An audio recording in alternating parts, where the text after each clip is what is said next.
வணக்கம் தமிழக மக்களே, இது உங்கள் அரசு 360.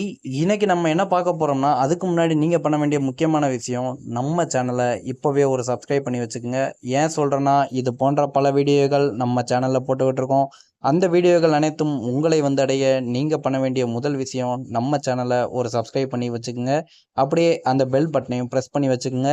ஸோ வீடியோ பிடிச்சிருந்தா லைக் பண்ணுங்க. வீடியோ பிடிக்காட்டினா ஏன் உங்களுக்கு இந்த வீடியோ பிடிக்கல அப்படின்றத பற்றி நீங்கள் கமெண்ட்ல சொல்லலாம். ஸோ இப்போ வீடியோக்குள்ளே போகலாமா? ஒரு தொழிற்சாலை விபத்து, ஆனால் அதன் தாக்கம் இன்று தமிழகம் முழுவதும் எதிரொலித்து வருகிறது. திருவள்ளூரில் ஏற்பட்ட அம்மோனியா வாயு கசிவு விபத்தில் உயிரிழந்தோரின் எண்ணிக்கை 9ஆக உயர்ந்துள்ளது. இந்த சம்பவம் பொதுமக்களிடையே அதிர்ச்சியை ஏற்படுத்திய நிலையில், தமிழக அரசு மாநிலம் முழுவதும் உள்ள 6669 ஆபத்தான தொழிற்சாலைகளில் சிறப்பு ஆய்வு நடத்த உத்தரவிட்டுள்ளது. இந்த விபத்து எப்படி நடந்தது, அரசு தற்போது என்ன நடவடிக்கை எடுத்து வருகிறது, வாங்க பார்க்கலாம். அதுக்கு முன்னாடி நீங்கள் வீடியோவை ஸ்கிப் பண்ணாமல் பாருங்கள். சில விஷயங்கள் உங்களுக்கு புரியலாம், சில விஷயங்கள் உங்களுக்கு புரியாமல் போகலாம். ஸோ வீடியோவை மட்டும் ஸ்கிப் பண்ணாமல் பாருங்கள். ஸோ அங்கே திருவள்ளூரில் அமோனியா வாயு கசிவு வெளியாச்சுன்னு சொன்னேன். அங்கே முதல்ல என்ன நடந்துச்சு அப்படின்றத பற்றி இப்போ தெளிவாக பேசிடுவோம்.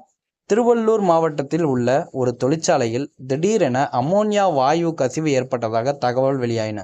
இதனால் அங்கு பணியாற்றிய தொழிலாளர்கள் பலர் பாதிக்கப்பட்டனர். மருத்துவமனையில் சிகிச்சை பெற்று வந்தவர்களில் மேலும் ஒருவர் உயிரிழந்ததால் மொத்த பலி எண்ணிக்கை 9ஆக உயர்ந்துள்ளது. இந்த சம்பவம் தொழிற்சாலைகளில் பாதுகாப்பு நடைமுறைகள் சரியாக பின்பற்றப்படுகிறதா என்ற கேள்வியை மீண்டும் எழுப்பியது. ஸோ இப்போ இதெல்லாம் ஓகே, அதிரடி நடவடிக்கைன்னு ஏதோ ஒன்று சொன்னீங்க, அது என்ன அப்படின்றத பற்றி இப்போ முழுசாகவே தெரிஞ்சுக்கிறோம். இந்த சம்பவத்தை தொடர்ந்து தமிழக அரசு முக்கிய முடிவை எடுத்துள்ளது. மாநிலம் முழுவதும் செயல்பட்டு வரும் 6669 ஆபத்தான தொழிற்சாலைகளில் பாதுகாப்பு ஆய்வு நடத்த உயர்மட்ட குழு அமைக்கப்பட்டுள்ளது. பாதுகாப்பு உபகரணங்கள், அவசரகால நடைமுறைகள், வாயு கசிவு தடுப்பு அமைப்புகள் உள்ளிட்ட பல அம்சங்கள் ஆய்வு செய்யப்பட உள்ளன.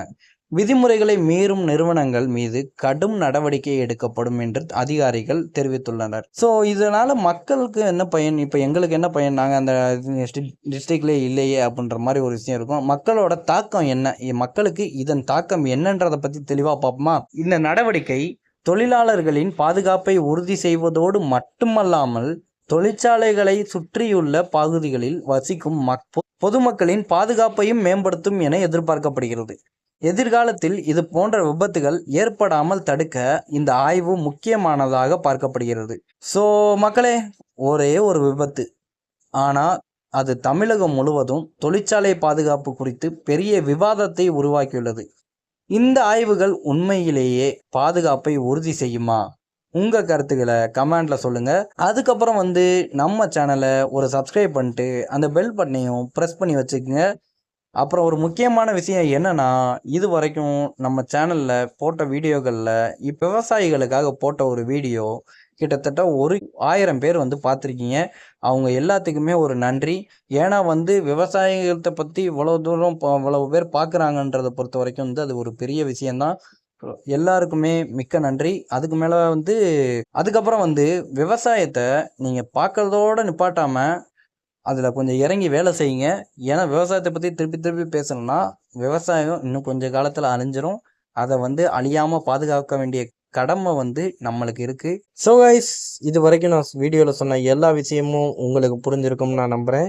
இதுக்கப்புறம் ஒரு முக்கியமான விஷயம் என்னென்னா, இப்போது நம்ம வீடியோ போடுறோம்ல, இந்த வீடியோ போடுறதுனால சில பேர் நம்மள்கிட்ட சில கான்வர்சேஷன் வைக்கிறாங்க. அதாவது என்னென்னா, உனக்கு எதுக்கிட்ட அந்த தேவையில்லாத வேலை, ஏன்டா வீடியோ போட்டு தேவையில்லாமல் டயத்தை வேஸ்ட் பண்ணிகிட்டு இருக்கு, ஏதாச்சும் வேலைக்கு போடா அப்படி இப்படின்னு சொல்லிகிட்டு இருக்காங்க.